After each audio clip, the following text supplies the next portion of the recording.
Aurat dibagi tiga. Saya rinci di kitab fikih, sholat kalau nggak salah ada. Pembagian ini sengaja kami hadirkan untuk mempermudah. Pertama, aurat di dalam sholat. Kalau aurat di dalam sholat bagi seorang wanita adalah sekujur tubuhnya kecuali telapak tangan dan wajah. Dalam sholat wajah tidak ditutup, telapak tangan boleh dibuka. Dhuhran wa batnan. Jadi nggak usah ditutup boleh. Yang biasanya kalau ada orang membuat dikasih pengikat ini adalah untuk ininya tidak turun, bukan untuk menutup punggung telapak tangan. Jangan terseksa dengan ustadz yang salah paham dalam hal ini. Harus ditutup ujungnya. Gimana ada baju sebelahan begini nih? Ini bajunya robot itu. Yang nongol ke sini begitu ya. Baju ya di sini, kalau di sini adalah kain. Jadi dhuhran wa batnan boleh dibuka. Ini boleh dibuka. Dalam sholat. Dalam sholat ini gambarannya tidak ada laki-laki ya, tenang dulu. Ini bukan di depan laki-laki, ngomong di depan sholat, di hadapan Allah. Apalagi tadi balik ke majelis sholatnya di kamar yang sepi, rapi kita. Nah, kemudian wajah. Kalau laki-laki adalah antara pusat dengan lutut, ini adalah kewajiban. Kalau masalah estetika, keindahan ya lain lagi. Masa nanti seorang khotib pakai kolor, yang penting lutut dengan pusat ketutup, ya gila sakit dia itu. Ini masalah bicara aurat. Makanya bicara aurat itu sangat sederhana. Itu adalah batasan kewajiban. Bukan berarti kita harus kayak begitu. Nanti laki-laki ini dengar auratnya laki-laki di dalam sholat, di luar sholat adalah antara pusat dengan lutut. Besok khatib di Masjid Agung adalah pakai kolor. Yang penting pusat sama lutut ketutup. Oh, ini disebutkan dalam kitab fikih. Anda ini ngantuk. Khudhu zinatakum inda kulli masjidin. Kalau mau ke masjid, tutup yang rapi, yang cantik, yang indah. Anda pakai rida, pakai kopiah, kalau imamah, kalau enggak ya kopiah. Ini kan keindahan. Perempuan juga begitu. Perempuan pun juga dalam dua kutub ekstrim ya nanti pada akhirnya. Jangan sampai Anda sholat juga asal saja. Tapi ketahuilah, waktu Anda melakukan sholat, tidak harus pakai mukena yang resmi itu. Tapi Anda cukup membiasakan dengan baju-baju. Hendaknya baju Anda sudah Anda desain, kalau Anda pengen sholat seketika itu juga bisa. Cukup baju solehah begini nih. Menurut yang penting telapak. Yang penting wajah ini pas menutup rambut, batas rambut. Kemudian biasanya ini lebih terbuka, tinggal ditarik sedikit. Anda sudah pakai baju biasa, tidak harus pakai mukena. Sebab ada yang mengatakan kalau pakai mukena enggak sah, subhanallah. Mukenanya itu mukena tahun 80. Warnanya enggak karu-karuan, dijahit 16 jahitan. Sudah panasnya enggak kira-kira, bagaimana khusyuk mau sholat? Ya, jadi ada mukena. Kemudian itu aurat di dalam sholat. Di luar sholat yang ditanyakan. Kemudian yang kedua dulu dah, aurat nadhar. Mungkin di luar sholat dulu oke lah. Adapun di luar sholat sama, laki-laki yang wajib Anda tutup, bukan yang tidak boleh dilihat. Yang wajib Anda tutup sebagai kaum laki-laki adalah di saat Anda ketemu manusia yang wajib. Kalau Anda hidup sendiri lain cerita. Nggak pakai baju misalnya, makruh saja. Kalau Anda orang di hammam, di toilet, dulu ada buang, lepas baju, makruh saja tidak. Nah, di saat ketemu dengan manusia, biarpun itu anakmu sendiri, kecuali istri. Suami istri nggak pakai aurat-auratan. Bebas. Tapi di kamar saja. Ya. Nah, di saat ketemu orang, antara pusat dengan lutut. Itu juga sama, harus ada etikanya dong. Masa ketemu Pak Presiden, Gubernur pakai kolor ya, Anda ini berlebihan. Nah ini ada adab semuanya, tadi kita sebut dalam muqaddimah. Tapi seorang perempuan, auratnya perempuan, kita harus adil, jujur, menyampaikan pesan ulama. Fatwa ulama adalah sanjungan terhadap perempuan adalah, memang pendapat pertama adalah sanjungan dahsyat kepada perempuan. Bahwa aurat perempuan sekujur tubuhnya. Maka pendapat yang pertama dikukuhkan di dalam madhab kita Syafi'i khususnya, apalagi madhab lain juga, sekujur tubuhmu harus ditutup di depan kaum laki-laki yang bukan mahram, laki-laki ajnabi. Sekujur tubuh mendapat yang pertama. Maka ini adalah pendapat pertama, memang penghargaan tinggi bahwasanya di dalam dirimu memang ada daya goda, seperti yang bertanya tadi, godaan muka adalah lebih dahsyat dari yang lainnya. Ya mungkin perasaan Anda sebagai seorang perempuan, tapi bagi laki-laki enggak muka tok yang menggoda. Semuanya, betis juga menggoda. Nah, Tapi kalau sudah laki-laki jelalatan itu jalang, orang sudah pakai cadar. Ini sudah dihayalkan melihat matanya, oh lentik banget. Jangan-jangan, wah ini cantik. Ini bisa saja begitu. Makanya yang menjadi masalah ini babnya beda. Yang penting ini bukan masalah Anda dilihat atau tidak dilihat. Anda punya kewajiban untuk menutup sekujur tubuh Anda. Ini pendapat yang dikukuhkan. Pendapat kedua, menutup wajah cadar hanya sekedar sunnah. Tapi selain itu wajah dan telapak tangan wajib. Nah, pendapat kedua ini sah ya kita hadirkan pendapat ulama. Maksudnya Anda jangan terlalu kaku harus mengatakan bercadar. Nah, maka ini adalah nasihat buat Anda yang tidak bercadar.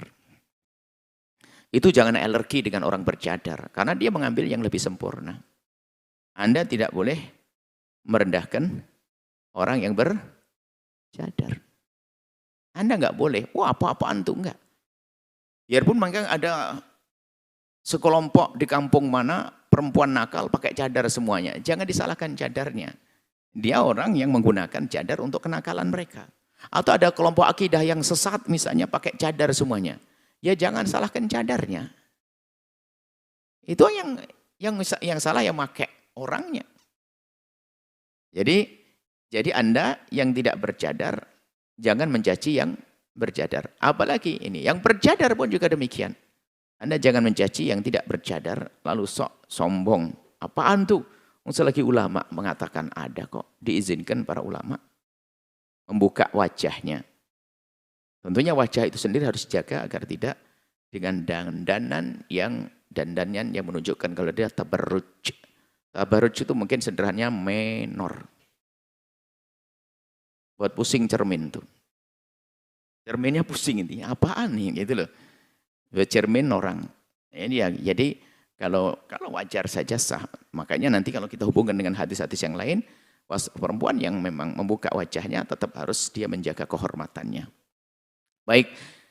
Kemudian untuk telapak kaki di dalam sholat memang harus ditutup. Tidak boleh kebuka dari atas, dari kiri kanan. Kalau dari bawah nggak apa-apa.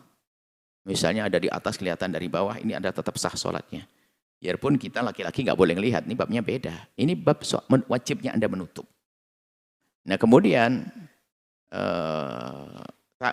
urusan kaki di luar sholat, Urusan kaki di luar sholat memang ada perbedaan di dalam hal ini. Sama kasusnya dengan wajah.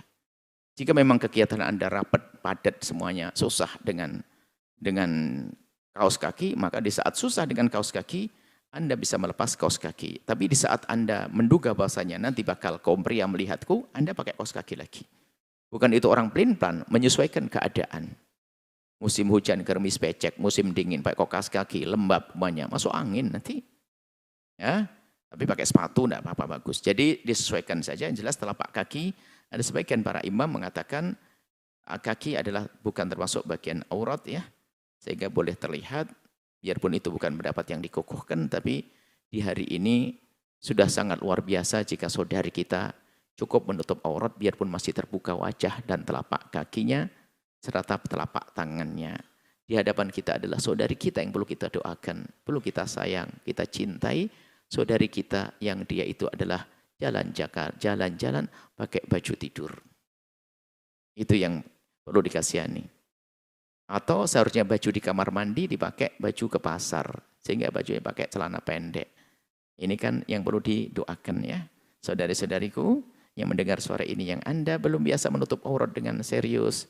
Ayo bergegas, belajar menutup aurat karena Allah. Jangan merendahkan. Pakai cadar, merendahkan orang yang tidak pakai cadar. Bahkan pakai cadar pun Anda tidak boleh merendahkan orang yang belum menutup aurat, yang pakai celana pendek sekalipun. Anda tidak boleh merendahkan, bukan budaya kita. Bukan ajaran Nabi. Tolong, hei yang punya cadar. Jangan Anda merendahkan saudara-saudari yang belum pakai cadar. Bisa saja dia menangis. Atau saudari yang belum menutup aurat, yang masih membuka sebagian badannya. Dia sebenarnya menangis, hanya belum bisa saja. Anda yang tidak pakai cadar, Anda yang sudah pakai cadar, jangan rendahkan mereka. Sebab kalau Anda merendahkan berarti yang kotor hati Anda. Apalagi Anda yang tidak pakai cadar. Apalagi Anda yang sudah tidak menutup aurat, merendahkan yang bercadar. Dengan bahasa congkaknya, yang mentingkan hati. Innalillah. Berarti Siti Aisyah hatinya busuk dong, harus Siti Fatimah. Ulama ini solehah yang pakai cadar, hatinya busuk semuanya. Ada sudah nggak pakai cadar, nggak pakai menutup aurat, buka kerudung dan sebagainya, pakai bahasa congkak. Yang penting kan hatinya. Maksudnya apa? Ente ini jelek. Yang penting kayak saya ini loh, nggak pakai kerudung tapi hati bagus. Ini kan bahaya, kecongkaan yang tersembunyi. Yang pakai cadar nggak boleh merendahkan, yang tidak pakai cadar bahkan yang belum menutup aurat, apalagi Anda yang belum menutup aurat, insaf itu saja, tapi jangan sok. Lalu berkata, yang penting hati, ya salam. Hati, ya salam, Masya Allah. Hati ente kayak siapa? Belum ente sadar sudah merendahkan orang yang menutup aurat. Seolah mengatakan, yang penting kan hati, kayak ente nggak penting pakai cadar. Kalau memang dia hatinya bersih nggak akan bisa ngomong begitu. Oh iya. Yang penting hati, maknanya apa? Kalau memang saya belum pakai cadar, paling tidak saya tidak boleh merendahkan orang, mencaci orang.